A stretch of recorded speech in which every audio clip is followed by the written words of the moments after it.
नाजरीन, western world के अंदर एक बहुत बड़ी डेवलपमेंट होने जा रही है। एक 75 साला पैक्ट जो 1949 से यूएसए एंड यूरोपियन कंट्रीज़ के दरमियान मौजूद है, वो एक तरह के ब्रेकिंग पॉइंट पे पहुंच चुका है। ये अलायंस जो नेटो के नाम से है, ये क्यों ब्रेकिंग पॉइंट पे पहुंचा है, इस सारी चीज़ के बारे में हम डिस्कस करेंगे। और क्या इससे पहले भी नेटो कंट्रीज़ आपस में एक दूसरे के आमने सामने आए हैं, नेटो का आर्टिकल 5 क्या है और किस तरह से अब ये कंप्रोमाइज़ होने जा रहा है, और क्या प्रेगमेटिक मेजर्स हैं जो इसको रोकने के लिए अडॉप्ट की जा सकती हैं। इस सारी चीज़ को हम आज की इस वीडियो के अंदर डिस्कस करेंगे।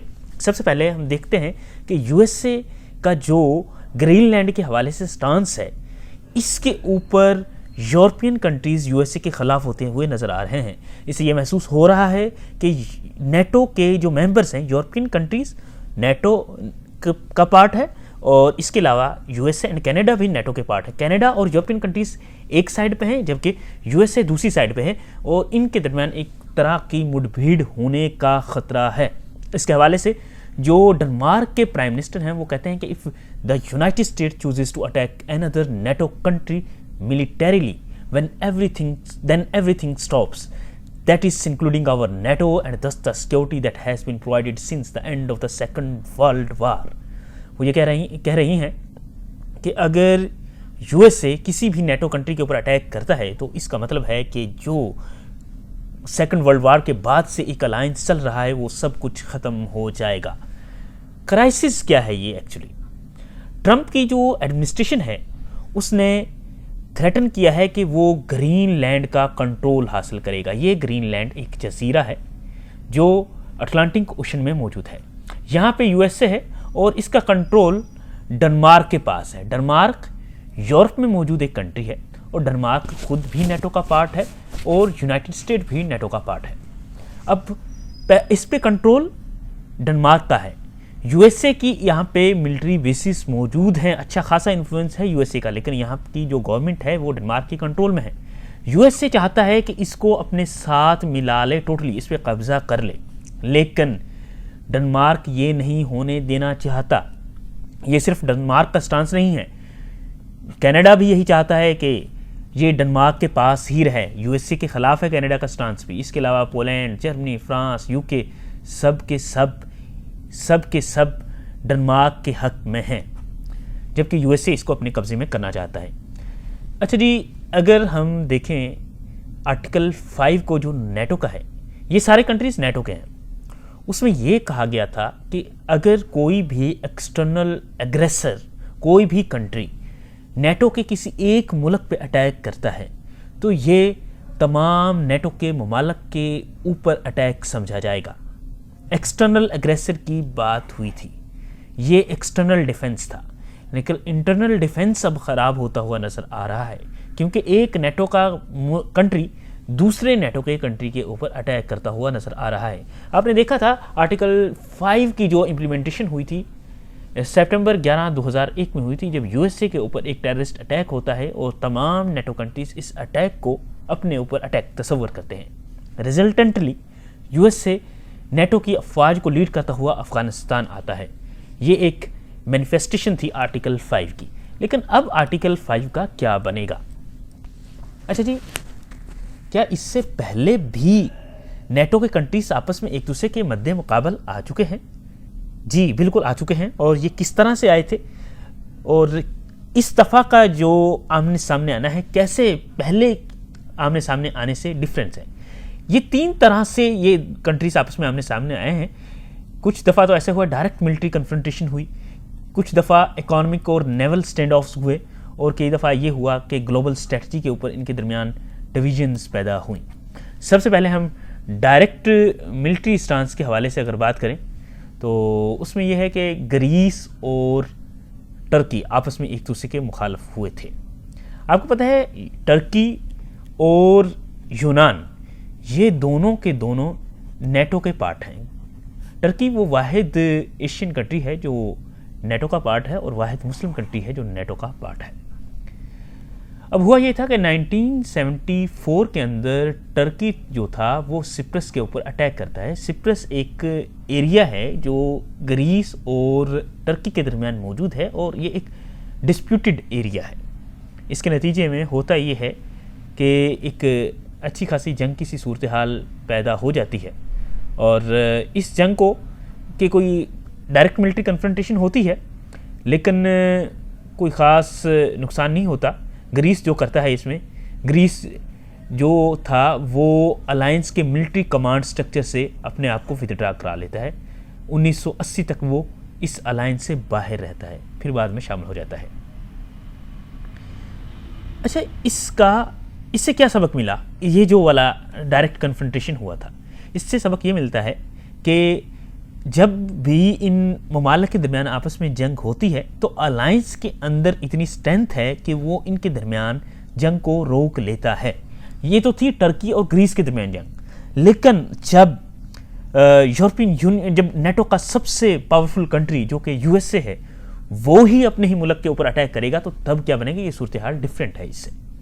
दूसरी चीज़, economic and naval standoff off sense में भी ये आपस में एक दूसरे के आमने सामने आए थे। 1958 से 1976 तक यूके और आइसलैंड एक दूसरे के आमने सामने आए थे। वो ये था कि नॉर्थ अटलांटिक ओशन के अंदर फिशिंग राइट्स के हवाले से ये दोनों कंट्रीज एक दूसरे के मुखालफ हुए थे, मुखालफत की थी। तो रिजल्टेंटली हुआ ये कि नेटो और यूएसए ने यूके को प्रेशराइज किया और उसे कहा कि जो ये जो किफलाविक एक एयर बेस है उसके हवाले से इनका इशू बना था कि इसके हवाले से जो आइसलैंड का स्टांस है उसको यूके तस्लीम करे। तो यूके ने तस्लीम किया और बात मतलब कि बन गई इनकी आपस में, अलायंस को नुकसान नहीं हुआ। इसके बाद एक तरबूत वार हुई थी 1995 के अंदर, ये कनाडा और स्पेन के दरमियान हुई थी। जो कनाडा और स्पेन थे इन्होंने एक दूसरे के ट्रैवलर्स पर शॉट्स फायर किए। तो हुआ ये, कनाडा जो था इसने स्पेनिश ट्रैवलर पर शूटिंग की और इसके जो तजारत थी इसको एक तरह से नुकसान पहुंचाया। लेकिन फिर यूरोपीय यूनियन इनके दरमियान पड़ा, यूके दरमियान पड़ा, आयरलैंड ने जो था कनाडा की साइड ली और कुछ यूरोपीय यूनियन ने स्पेन की साइड ली, लेकिन बाद में इनका आपस में इत्फाक करवा दिया गया था। इससे भी ये पता चलता है कि जो इकोनॉमिक कन्फ्लिक्ट्स हुए हैं इन कंट्रीज़ के दरमियान में उनको भी रिजॉल्व करवा लिया गया था। लेकिन इस दफ़ा जो सबसे बड़ी इकोनॉमिक पावर है नेटो कंट्रीज़ के अंदर वो सामने आ रही, जो पहले सुलह करवाती आई है। यूएसए ही था जिसने ग्रीस और यूके के दरमियान सुलह कराई, जिसने आइसलैंड और यूके के दरमियान सुलह कराई, जिसने कनाडा और स्पेन के दरमियान सुलह कराई। लेकिन अब यूएसए खुद जंग का हिस्सा बने जा रहा है। एक और चीज़ हुई थी, जब ग्लोबल स्ट्रेटजी के हवाले से स्वेज कैनाल पर एक डिस्प्यूट क्रिएट हुआ था नेटो कंट्रीज़ के दरमियान में 1956 में। आपको पता है कि ये स्वेज कैनाल है। स्वेज कैनाल तजारत के लिए बड़ी इम्पोर्टेंस की हामिल है और ये इजिप्ट के पास से गुजरती है। इजिप्ट ने इसको ब्लॉक किया तो यूएसए, तो नेटो कंट्रीज़ जिनमें यूके एंड फ्रांस थे, उन्होंने इसराइल के साथ मिल के इजिप्ट पे अटैक किया, जबकि यूएसए जो था इस अटैक के स्ट्रांगली ख़िलाफ़ था और इसने इसको कंडेम किया। ये एक तरह से उनका इख्तिलाफ था, डायरेक्ट जंग में नहीं गए थे, तो ये मामला भी कवर हो गया था। देन जो वियतनाम वार थी ना, इसमें जो यूरोपीय यूनियन के नेटो के की अलाइज फ्रांस और यूके जो हैं, ये नेटो का जो स्टांस था ओवरऑल नेटो का, जिसको यूएसए उस टाइम पे लीड कर रहा था, उसके खिलाफ थे। फ्रांस और यूके यूएसए के वियतनाम में जंग के खिलाफ थे 1960s से 70s के दौरान, लेकिन डायरेक्ट कन्फ्लिक्ट में नहीं थे। इराक वार की बात करें 2003 में, इराक वार में हुआ ये कि यूएसए ने without the approval of Congress Iraq पर अटैक कर दिया था। जब यूएसए इराक पे अटैक करता है तो उसके नतीजे में होता यह है कि जर्मनी, फ्रांस, बेल्जियम यूएस की वार की जस्टिफिकेशन को रिजेक्ट करते हैं कि यूएसए ने ये गलत किया है। क्योंकि यूएसए को चाहिए था कि अगर अटैक करना है पहले कांग्रेस की अप्रूवल ले, और दूसरी चीज़ पहले तहकीक करे कि वाकई इराक के पास न्यूक्लियर वेपन्स हैं या नहीं हैं, तो तब ये अटैक करता। तो ये जो वाले कन्फ्लिक्ट है ना ग्लोबल स्ट्रेटजी के हवाले से, इनमें ये कंट्रीज आपस में आमने सामने नहीं आए थे। यूएसए जो था यूएसए के खिलाफ ही थे। सुएज कनाल में यूके एंड फ्रांस खिलाफ थे यूएसए के, और वियतनाम वार में फ्रांस एंड यूके, और इराक वार में जर्मनी, बेल्जियम, फ्रांस, सीटीसी खिलाफ थे। लेकिन डायरेक्ट आमने सामने जंग की सूरत में नहीं आए थे। इससे ये है कि जब तक डायरेक्ट आमने सामने नहीं आए तब तक बच बचाव होता रहा है। लेकिन अब क्योंकि यूएसए अगर अटैक करता है ग्रीनलैंड के ऊपर, तो डेनमार्क का सामने से आता है। डेनमार्क के साथ यूरोप के दूसरे कंट्रीज भी आ सकते हैं। तो इससे क्या मसला बन क्रिएट होगा, क्योंकि यहाँ पे इजिप्ट था ना, इजिप्ट कोई नेटो कंट्री नहीं था जिसकी सपोर्ट कर रहा था यूएसए, और यूएसए डायरेक्ट मिलिट्रीली तो सपोर्ट नहीं कर रहा था। लेकिन यहाँ पे यूएसए का अपना मसला होगा ग्रीनलैंड पे, तो फिर क्या सूरत हाल होगी। अच्छा जी, अब ग्रीनलैंड के हवाले से हम ज़रा बात करते हैं। ग्रीनलैंड जो है ना, वो एक ऐसा रीजन है जो यूएसए और रशिया के दरमियान शॉर्टेस्ट मिसाइल रूट है। अब देखें, आपको ये ग्रीनलैंड नज़र आ रहा है। इस ग्रीनलैंड पे पीटुफिक स्पेस बेस है जो यूएसए के कंट्रोल में है, और यहाँ से यूएसए और रशिया इन दोनों के दरमियान शॉर्टेस्ट मिसाइल रेंज का डिस्टेंस है, रूट है। और इसके अलावा जो रशिया और चाइनीज़ हैं, उनके लिए ये एक गेटवे के तौर पे यूएसए यूज़ कर सकता है इसको। और इसके अलावा जो ये पीटुफिक स्पेस बेस है, ये मिसाइल वार्निंग और स्पेस सर्विलेंस के लिए यूएसए के लिए बड़ी इंपॉर्टेंस की हामिल है। ये इसलिए जो ग्रीनलैंड है यूएसए इसको अपने कब्जे में करना चाहता है। एक और रीज़न भी है, ये तो जियोस्टैटिक लोकेशन वाली रीज़न है जिसकी वजह से यूएसए इस पर अटैक करना चाहता है। दूसरी रीज़न इसकी रिसोर्स की वेल्थ है। ये जो ग्रीनलैंड का एरिया है, ये दुनिया के रिच मिनरल्स की जगह है। यहाँ पे 2023 में एक सर्वे किया गया था, तो जिसके मुताबिक 25 से 34 किस्म के मिनरल्स यहाँ पे बड़ी इंपॉर्टेंस के हामिल मौजूद हैं। साइंटिस्ट इस बात पे बिलीव करते हैं कि जो ये आइलैंड है ना, जो ग्रीनलैंड का आइलैंड है, इसके अंदर significant untapped oil and gas reserves भी मौजूद हैं। और आपको पता है, ऑयल के चक्कर में यूएसए पहले ही वेनेजुएला पे अटैक कर चुका है, और ऐसा लगता है कि यूएसए ऑयल और गैस के चक्कर में किसी मुल्क पे भी अटैक कर सकता है, कुछ भी कर सकता है। तो यहाँ भी ऑयल वाली रीज़न मौजूद है। अब दूसरी चीज़ है कि अगर यूएसए अटैक करता है, किस तरह से वो इस पे अटैक कर सकता है, और किस तरह से ग्रीनलैंड को ये अपने कब्जे में कर लेता है। दो तरह के रास्ते सामने नज़र आते हैं, एक ईजी वे है और दूसरा हार्ड वे है। ईजी वे कौन सा है? ईजी वे ये है कि यूएसए डेनमार्क के साथ एक फॉर्मल ऑफर बनाए और इसको बाय कर ले। जैसे यूएसए ने वेस्ट इंडीज़ को 1917 में डेनमार्क से ख़रीदा था, जैसे उसने हवाई को ख़रीदा था, अलास्का को ख़रीदा था, इस तरह से वो कर चुका है। तो ग्रीनलैंड को भी वो ऐसे ख़रीद सकता है, ये ऑफ़र है। लेकिन ये ऑफ़र तब कामयाब होगी जब डेनमार्क राज़ी हो बेचने को। दूसरा, जो ग्रीनलैंडर्स हैं, ग्रीनलैंड के रहने वाले हैं, वहाँ के रहायशी हैं, उनसे एक प्लान डिस्कस हो रहा है उनके हवाले से कि उनको पेमेंट्स दी जाएं 10,000 से 1 लाख तक पर पर्सन, ताकि उनकी इंडिपेंडेंट रेफरेंडम के लिए उनको इन्फ्लुएंस किया जाए। और इसका लिए टोटल कॉस्ट जो यूएसए को करना पड़ेगा $5.6 बिलियन करना पड़ेगा। ये यूएसए में डिस्कशन हो रही है। इस तरह करके ना उन्होंने हवाई में एक इंडिपेंडेंस रेफरेंडम करवाया था, लोगों को उभारा था वहाँ की गवर्नमेंट के ख़िलाफ़। और फिर जब गवर्नमेंट के ख़िलाफ़ आवाम हुई तो फिर आवाम की हेल्प करने के लिए यूएसए खुद पहुँचता है और हवाई को अपने कब्ज़े में कर लेता है। इस तरह की सूरत हाल वो यहाँ भी क्रिएट कर सकता है।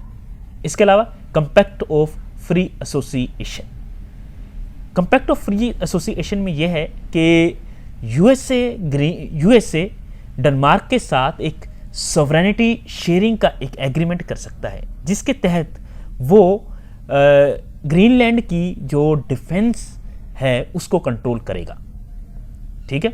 लेकिन इसके लिए वो ये करना चाहेगा कि पहले ग्रीनलैंड डेनमार्क से आज़ादी का ऐलान करे, सिसीड हो जाए एक तरह से, और फिर इसको दोनों कंट्रीज ही चलाएंगे। एक ये भी यूएसए का प्लान है इसके हवाले से। दूसरा हार्डवे कौन सा है? हार्डवे है डायरेक्ट एक्शन का, जिसमें यूएसए डायरेक्ट ग्रीनलैंड पे अटैक कर दे और वहां से अपनी हुकूमत चलाना शुरू कर दे कब्जा करके। अभी भी यूएसए के 650 पर्सनल पिटुफिक जो स्पेस बेस है उसमें मौजूद हैं, और यहाँ पे यूएसए का मिलिट्री इन्फ्लुएंस डेनमार्क से ज़्यादा है फिलहाल भी।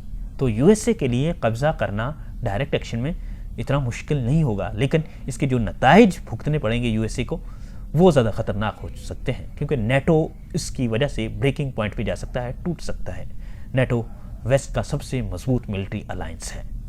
अच्छा जी, अगर हम ग्रीनलैंडर्स की बात करें, ग्रीनलैंड के रहायशियों की बात करें, तो उनका ये है, जो उनकी पॉपुलेशन है 85% पॉपुलेशन का एक पोल के अंदर 2025 में जो किया गया था, उसमें उन्होंने ग्रीनलैंड को बेचने से इनकार किया था। उन्होंने इनकार किया था कि वो यूएसए का हिस्सा बनना चाहते हैं। इस बात से वो यूएसए का हिस्सा नहीं बनना चाहते, ठीक है।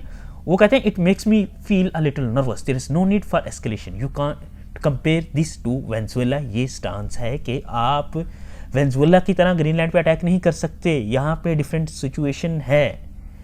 नूक और कोपेनहेगन का लफ्ज़ मैंने यहाँ पे लिखा हुआ है। नूक जो है ग्रीनलैंड का दारुल हुकूमत है और कोपेनहेगन डेनमार्क का है। डेनमार्क और ग्रीनलैंड रिपीटेडली और बार बार ये बात कह चुके हैं कि उनका जो आइलैंड है वो सेल के लिए नहीं है, वो उनका घर है, घर बेचने के लिए नहीं होता। अच्छा जी, कॉन्टिनेंट यूनाइटेड है जो ये है, यूरोप रैलीज बिहाइंड डेनमार्क। इसके हवाले से बात करें तो आपको मैं पहले बता चुका हूँ, यहाँ पे डेनमार्क अकेला नहीं है जो यूएसए के खिलाफ है। यहाँ पे बाकी यूरोपियन लीडर्स भी इसके साथ हैं। डेनमार्क के साथ यूके भी है, जर्मनी भी है, फ्रांस भी है, स्पेन भी है और बाकी कई कंट्रीज हैं, ग्रीस ईटीसी भी है। ये डेनमार्क को सपोर्ट कर रहे हैं ग्रीनलैंड के हवाले से। जो पोलैंड का पीएम है जिसका नाम डोनाल्ड टस्क है, वो डेनमार्क को अश्योर करवा चुका है कि European solidarity and assures Denmark of European solidarity and wants that NATO members should not attack और थ्रेटन ईच अदर। ठीक है, डायरेक्ट बयान भी वो दे चुका है डोनाल्ड टस्क इसके हवाले से। अब कुछ लोगों का कहना है कि यूएसए इतना पावरफुल है कि कोई भी इससे लड़ने के लिए नहीं जा रहा। वैसे तो सपोर्ट कर रहे हैं डेनमार्क को सारे, लेकिन यूएसए से लड़ेगा कौन? स्टीवन मिलर कह रहा है कि nobody is going to fight the US. The American rational इसके हवाले से क्या है? प्रेसिडेंट ट्रंप जो है वो जस्टिफिकेशन देते हैं कि हमें ग्रीनलैंड जो चाहिए वो नेशनल सिक्योरिटी के हवाले से चाहिए, और हमें नेशनल सिक्योरिटी के हवाले से चाहिए, और डेनमार्क इसके हवाले से कुछ नहीं करेगा। वो ये स्टांस अपनाए हुए है डोनाल्ड ट्रंप साहब। इसके अलावा जो डोनाल्ड ट्रंप हैं, जो यूएसए की गवर्नमेंट है, वो ये भी क्लेम कर रहे हैं कि रशिया और चाइना इस ग्रीनलैंड को ले लेंगे अगर यूएसए ने इसको नहीं लिया तो, क्योंकि रशिया और चाइना के लिए भी ये बड़ा स्ट्रैटेजिकली इम्पोर्टेंट है। तो इसकी वजह से जो पावर में शिफ्ट आ सकता है यूएसए के लिए। रशिया और चाइना जब ग्रीनलैंड में आ गए तो यूएसए के लिए बहुत बड़ा खतरा उभर आएगा, ये यहाँ पे डोनाल्ड ट्रंप का कहना है। अब जो ये अलायंस है, क्या ये अलायंस ऑफ इक्वल्स है या इंस्ट्रूमेंट ऑफ पावर है? ये बड़ा एक कोर क्वेश्चन है। वो कहता है Greenland crisis forces a fundamental reevaluation of NATO. Is it truly a collective security shield for all of its members, or it has become a framework that enables the strategic ambitions of most powerful member? क्या इससे आपको ये नहीं लग रहा कि NATO को हमेशा यूएसए अपने मकासद के लिए इस्तेमाल करता आया है, और ग्रीनलैंड के हवाले से भी वो अपने ही मकसद के लिए इस्तेमाल कर रहा है? वो ये नहीं सोच रहा कि जो नेटो अलायंस है ये टूट जाएगा, इससे सब कंट्रीज को नुकसान होगा। जो 1949 से एक मजबूती से चला आ रहा था, उसने कई कामयाब जंगें लड़ी डिफरेंट कंट्रीज़ के खिलाफ, स्पेशली यूएसएसआर के खिलाफ, वो टूट जाएगा। और थोड़ा सा अगर गौर करें आप तो वियतनाम पे अटैक, इराक पे अटैक और अफ़गानिस्तान पे अटैक, ये सारे अटैक्स ये शो कर रहे हैं कि ये सारे मेनली यूएसए के कंसर्न्स थे। बाकी कंट्रीज़ ने नेटो को इतना इस्तेमाल नहीं किया, बहुत ही कम इस्तेमाल किया है, लेकिन यूएसए इसको ज़्यादा इस्तेमाल करता रहा है। इससे ये महसूस होता है कि ये इंस्ट्रूमेंट ऑफ पावर है, ये जो अलायंस है।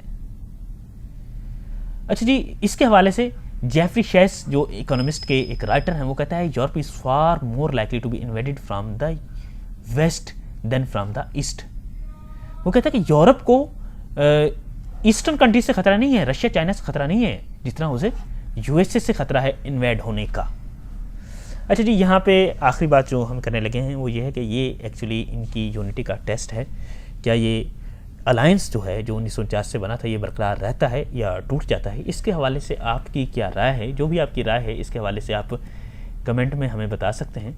और इसका सलूशन क्या हो सकता है? क्या यूएसए को पीछे हटना चाहिए या यूएसए के लिए वाकई ज़रूरत है अटैक करने की, क्योंकि उसकी सिक्योरिटी का मसला है। चाइना और रशिया अटैक कर सकते हैं, वो ग्रीनलैंड को हासिल कर सकते हैं। इसके हवाले से जो भी आपकी राय है वो कमेंट सेक्शन में दीजिएगा। जज़ाकल्लाह।